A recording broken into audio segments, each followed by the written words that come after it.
I started making art when I was a little kid, as you know most children do.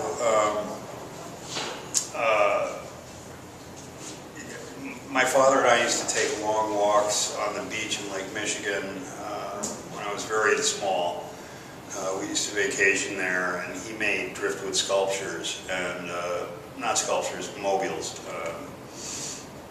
And I remember taking long walks with him on the beach, collecting driftwood, and I just did the same thing with my own son when he was growing up, just spending hours picking up things with interesting shapes.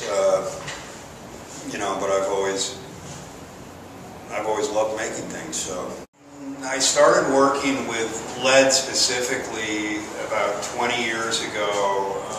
One of the things that attracts me about lead is its absolute malleability. It's completely ductile material. It's very easy to shape and form. You don't need any heat. Form shapes the simplest tools. Small ball peen hammer, rounded mallets. It's just so easy to shape, and I think it's got a beautiful warm color to it, and it's got a very curious characteristic of absorbing light. It's not like other metals that tend to reflect light. It just has this way of absorbing light, and I find that very attractive about it. In terms of glass working, I've been involved in making leaded glass windows for about 30 years. I did it professionally a long time ago. I still do that kind of work from time to time. But the glass blowing in the small flame-worked pieces that appear in these works, I just started playing around with that about a year ago. The idea of using beeswax came from looking at other work that I had seen incorporating beeswax, and it had a very appealing look to me. And I visited a sculptor in Westport about 20 years ago who has since become very well known, who made beeswax sculptures, and it just is a beautiful material. I love the way it smells. It's common.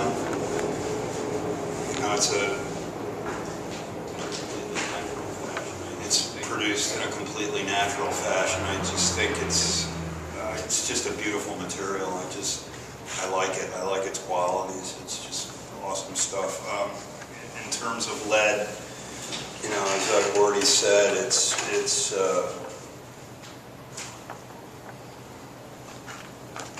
I don't know. It just suits my purposes. My use of materials certainly doesn't have any symbolic meaning. I use them because I like the way they look, and I like working with them. I've always had an abiding interest in world mythology, and I think that the forms that I work with are easy to grasp. They're simple. They're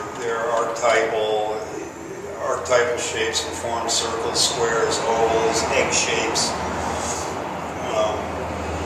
grids. These are shapes that human beings have been using since they crawled out of caves. Making these things somehow connect me to my ancestry as a human being. That's really the best way to put it, is that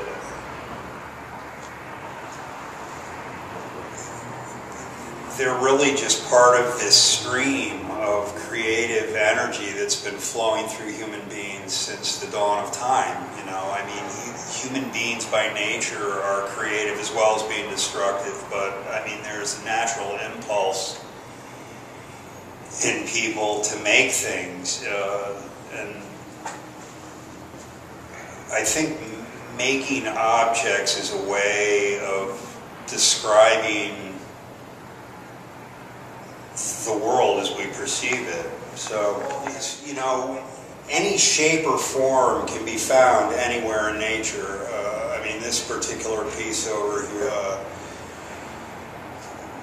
you know, I mean, the central image is vulvic in nature, but really the idea came from seeing a seed that was almost identical to that. I mean, these shapes and forms can be found anywhere in nature. So my work is undoubtedly as informed by nature as, you know, anything else I've spoken about. They're all connected. It's all connected. I mean, myths grow out of human beings' connection to nature. It's all interwoven. It's all part of the same cloth. It's hard to talk about my work in terms of plans because I don't generally plan anything. I mean, I'm always working on stuff. So, I mean, stuff really, it's just part of an ongoing process that's been going on my whole life. It's really just an exploration of these themes that I've talked about. It's really endless. I mean, you know, if time was limitless, I could feel like I could just make art for a unlimited amount of time. It's just, I mean, this sort of creative energy that's common to all human beings, it doesn't really belong to anyone particularly. It belongs to all of us. It's this collective, unified energy that artists, writers, musicians, scientists, mathematicians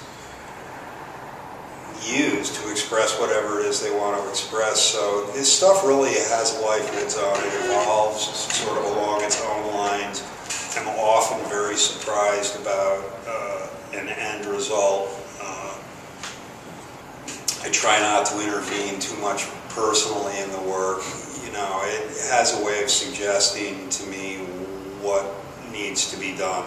You know, I'm generally not very successful when I